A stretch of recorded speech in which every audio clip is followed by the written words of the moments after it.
شكرا لك ربي حمدا لك ربي أحييت হযরত খান জাহান আলী নামে পরিচিত একটি ঐতিহাসিক দিঘি সম্পর্কে।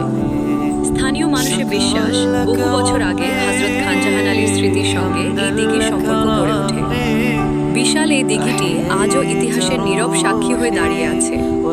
দিঘির চারপাশে ছড়িয়ে রয়েছে প্রাচীন নিদর্শনের নানা চিহ্ন, যা স্থানটির ঐতিহাসিক গুরুত্বের কথা মনে করিয়ে দেয়। এখানে একটি প্রাচীন বটগাছও রয়েছে।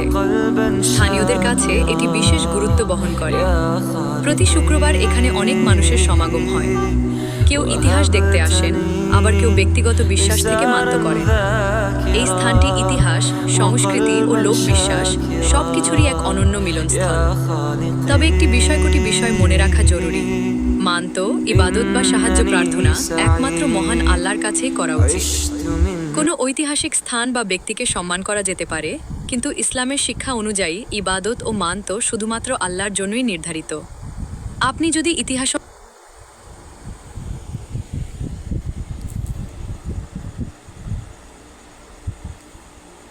কেশবপুর মির্জাপুরে হযরত খান জাহান আলী এসেছিলেন।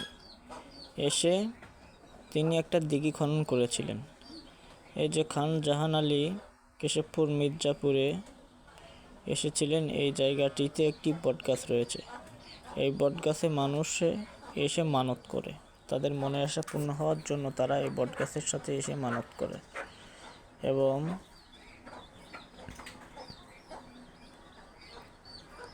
দেখুন, এই জায়গায় অনেক লোকজন হয় শুক্রবারের দিন। এই জায়গাটি অনেক প্রাচীন ইতিহাসের একটি অন্যতম।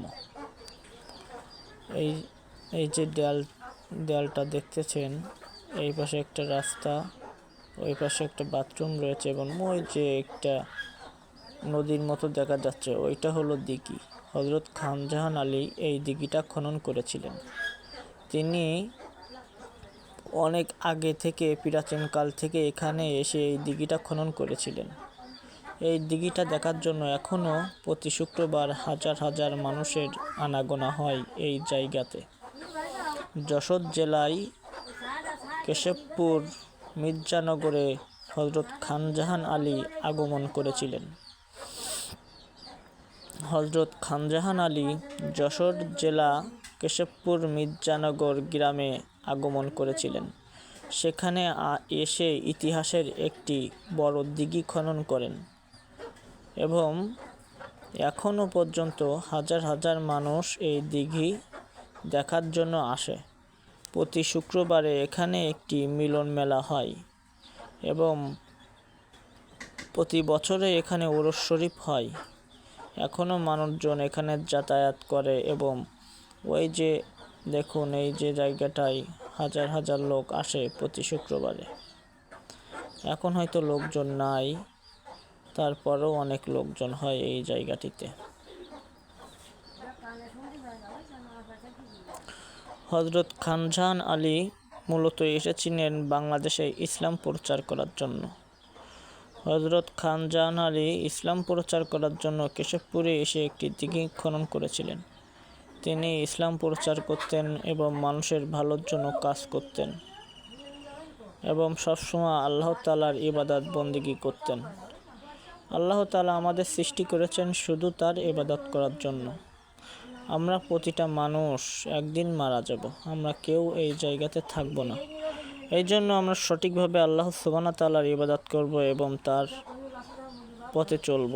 দেখুন, এই জায়গাটিতে একটি বটগাছ রয়েছে। বটগাছে দেখুন অনেক কিছু বাধা দেখা যাচ্ছে। অনেক লোকজন আসে এই বটগাছে কিছু বেঁধে রাখে।